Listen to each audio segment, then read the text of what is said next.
Good morning, Standard 5 students. Today in chapter 5 we will discuss about feeding habits of animals. So let us discuss about the feeding habits.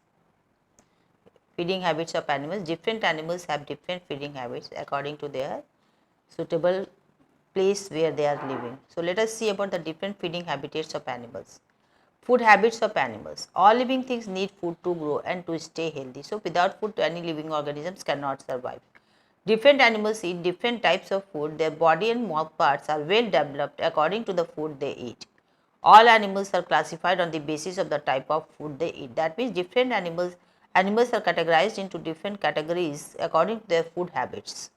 Animals can be herbivorous, carnivorous, omnivorous or scavengers. So one by one we will discuss about different categories of animals depending on their food habits. These are mostly main three important are there: herbivorous, carnivorous and omnivorous, and others are also we will discuss some. So first of all we will discuss about herbivores. An herbivore is an organism that mostly feed on plants. Animals like cows, buffaloes, sheep and if they eat plants they are called herbivores. So the animals that live on plants or plant products are known as herbivores. Cows, buffaloes, sheep that eat plants they are called herbivores. Herbivores are adapted to eat the plant parts like they typically have chisel shaped incisors and large flat premolars and molars for chewing plants, while their canines are small if they have them at all. That means mostly canines are not present. Their incisors are very sharp like chisel, so that they can cut the grass or any other plant parts. They have large flat premolars. They are also very strong to chew the plant parts. While their canines are not present because they don't have to tear the flesh of the animals. If they are present, they are not so much well developed. This is the adaptation for eating plant products. So you can see here some herbivorous animals: cow, buffalo, rabbit, deer, giraffe. These animals only eat plants. They may eat different parts of the plant. They may eat roots, leaves, fruits or the juice of the flowers. Cows, buffaloes, rabbits, deer and giraffes are some examples of herbivorous animals. These animals do not eat flesh. They have strong teeth to chew grass, strong premolars and molars to chew the grass and leaves of the trees. Birds eat little seeds and grains. They use their beaks to pick up them. Herbivores, birds are also there. They pick up the grains and they swallow that.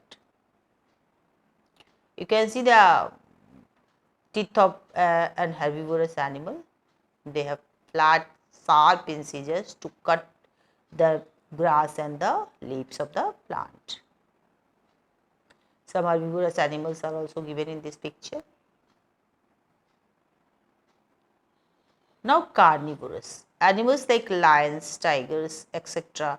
that prey on and eat other animals. Most carnivorous animals have long, sharp teeth adapted to ripping, tearing or cutting flesh. That means they have to cut and tear the flesh. That's why they mostly are adapted according to that only. While many also possesses a few molars in the back of their mouths. They have sharp incisors in front. The most important teeth for carnivores are their long, sharp canine teeth. So their canines are very long, sharp, so that they can tear the flesh easily. So their teeth is adapted to that eat animals. These animals eat the flesh of other animals. You can see here other animals, they are hunters. They have sharp teeth to bite and tear the flesh before swallowing. Some birds are also carnivores. They use their beaks to eat and swallow the food. You can see some carnivorous animals, their teeth are developed according to that. See the teeth of some carnivores, that is lion and tiger. So long and sharp canines they have. You can see in this picture their canines, so much strong and sharp canines they have to tear the flesh of other animals. Lion tigers have sharp, pointed and curved front teeth, have strong grinding teeth at the back to chew the flesh. Their grinding teeth, that means molars, also very much strong to chew the raw flesh. Now omnivores. Animals like bears, crows, etc. that eat both plants and animals. Many omnivores have biological adaptation that help them to eat a variety kinds of food. So, carnivores can eat plant also and animals also. That means they have varieties of food to eat them, and they are developed also according to that. They have adapted many characteristics of both carnivores and herbivores. Like many carnivores, raccoons have sharp front teeth that help them to rip and apart mice of the other small creatures. So, they have very sharp front teeth so that they can take the small creatures and they can cut them from their incisors. Examples of herbivores you can see the raccoons.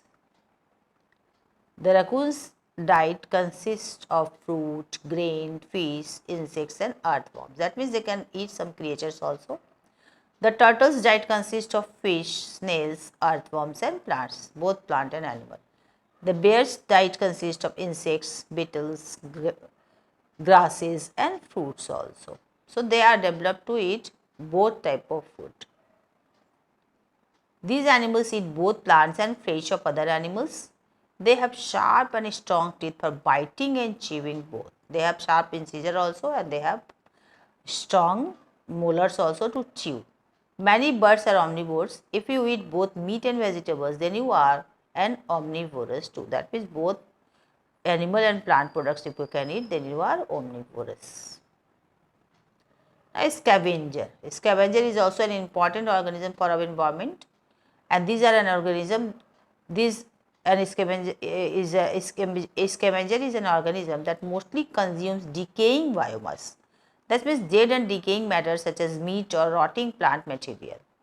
They are often seen as cleaning agent of the environment as they keep the surrounding clean by feeding on dead animals. That means if they will not eat the dead animals present in the environment, then it will accumulate and there will be a heap of dead animals that pollute the environment. That means by eating the dead and decaying matters, meat or rotting plant material, they clean the environment. That is why they are known as scavengers. That means cleaning agent of our environment, and they are very important to keep our environment clean.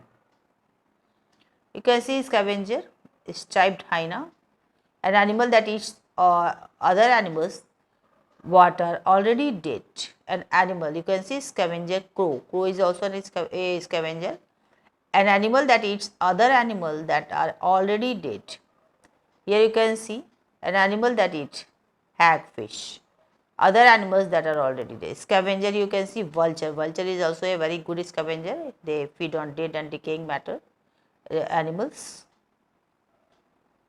You can see here vulture eating this dead leftovers of other animals. Carnivores also they eat and clean the environment, like hyena, vulture. They clean the environment by eating the leftovers of lions and tigers. You can see here hyena, they are cleaning the environment by eating these leftovers. Now, decomposers are also a different category of animal, and they can recycle dead plants and animals into chemical nutrients such as carbon and nitrogen that are released back into the soil. That means they decomposes the dead animals, remains of the animals into the soil back again, air and water as food for living plants and animals. That means they serve as the nutrients for the plant. They mixes all these dead plants and animals into the soil and makes the soil very fertile, and these nutrients mixes in the soil, and that is very good for plants.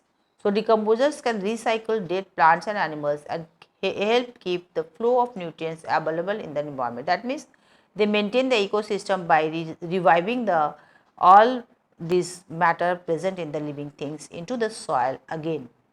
From the soil again plants take back, and this cycle is going on in the environment due to the help with the help of decomposers. You can see a decomposer fungi. Decomposers feed on the remains of other animals. Decomposers play an important role in the ecosystem. By digesting dead matter, they put these nutrients back into the soil. That means the recycling, the cycle goes on with the help of these decomposers only, and making them available to the producer. That means plant use these nutrients again from the soil. So, decomposers they consume, eat dead plants, animals, and decomposes them, reduces them to simpler forms of matter that plant can absorb easily from the soil. That is Primary decomposers are fungi and bacteria. Decomposers, worms, mushrooms, insects and bacteria, all are important decomposers of our environment. So, thank you students. We will meet in the next class again with the next topic. Thank you.